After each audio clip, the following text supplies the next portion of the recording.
Okay, so now that our vegetables have been prepped, I'm going to cut them into shapes. Before you go ahead to cut them, you have to know exactly what you are going to use the vegetables for. Basically, I use just one shape and size of my veggies in all that I do because of my kids.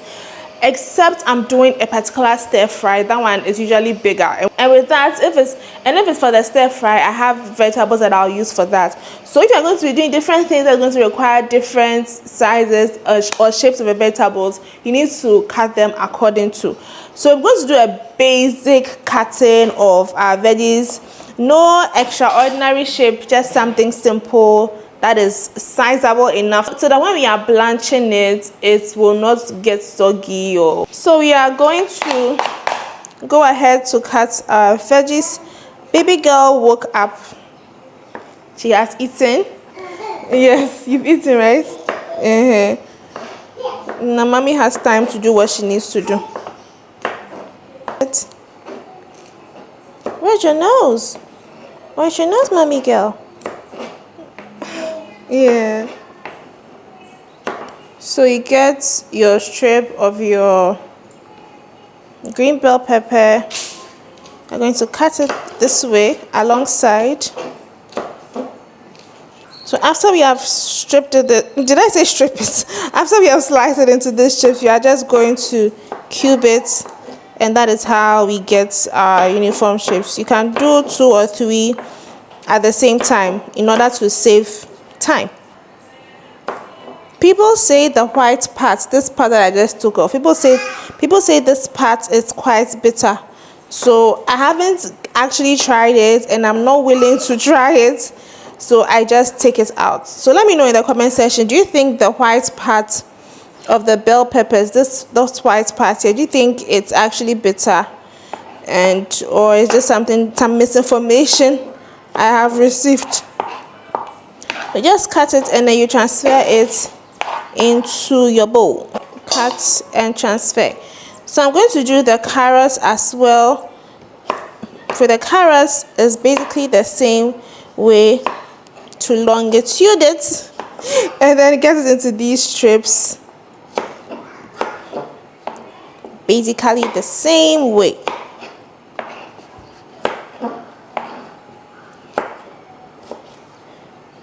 Then I put them all together like this, and then I cube them. we have our shapes. Very easy. And normally when I do something like this, I like to watch a video or listen to a podcast, listen to a sermon, listen to music, so that I'm not engrossed with this too much. My mind is somewhere. I can listen to two different things. And basically the work goes faster for me. And also, whilst that is going on, I'm preparing my least favorite soup to prepare in the world. That is palm nut soup. I prepare palm nut soup, I should say, every 3 months because of how time consuming it is. And mostly because of the number of dishes you are going to wash when you make palm nut soup. So it's not something I like to make. I've noticed something.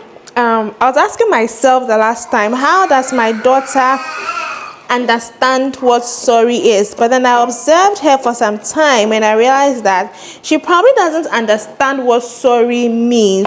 But now when she knows that she has found herself in an uncomfortable situation, when she looks at mommy or daddy or her brothers, they say something.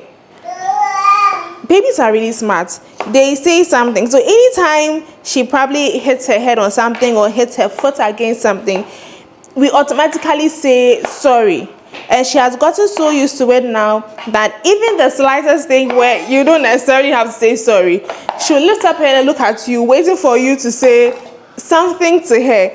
And it just dawned on me that is how they get to learn languages or certain things that we are so used to. Because I've been wondering, how did I know what sorry meant? How did I know what thank you meant? Apart from school, right? And I've learned that through observation. Children learn through observation. So our vegetables are ready. Everything has been chopped really, really nicely.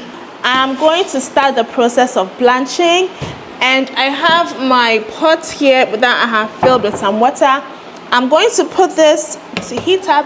It needs to boil, so I'm going to bring this to a boil, and to the water I'm going to be adding in some salt, just enough quantity, just a little salt inside. Then I'm just going to turn up the heat and put it to a boil. I normally like to take it to the high, that is on 8, and I'm going to let this boil. Then once it starts to boil, I will just add our veggies. Look at how nicely chopped our vegetables are.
Trying to film with a child in the house is next to impossible. It's literally 2 days later, and I'm coming to we are continuing with our meal prep.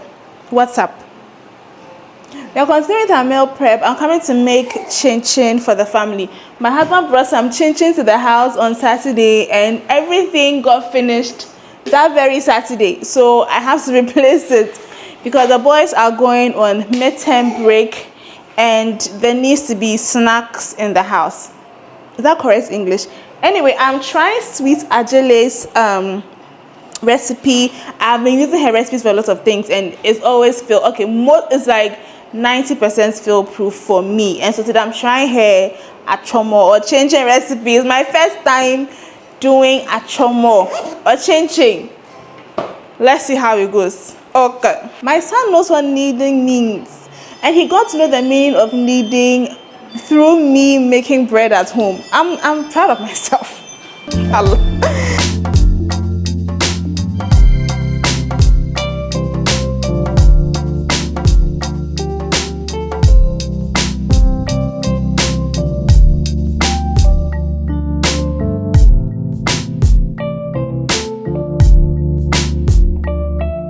My kneading hook so that I can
They're coming to make some flour chips for them. I promised my boys flour chips, so I have to make it for them now. Let's just go ahead and make it. So I'm following a recipe by Obapa's Kitchen. It calls for 3.5 cups of all-purpose flour.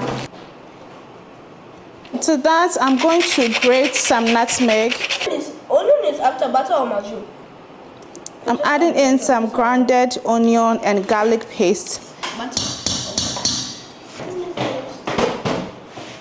Now I'm going to be adding in our water gradually. The water here is from the pan when I grounded the onion and the garlic. So that water is what I'm pouring back inside here. Now I'm going to transfer this onto the board so that I can roll it out and then start slicing it.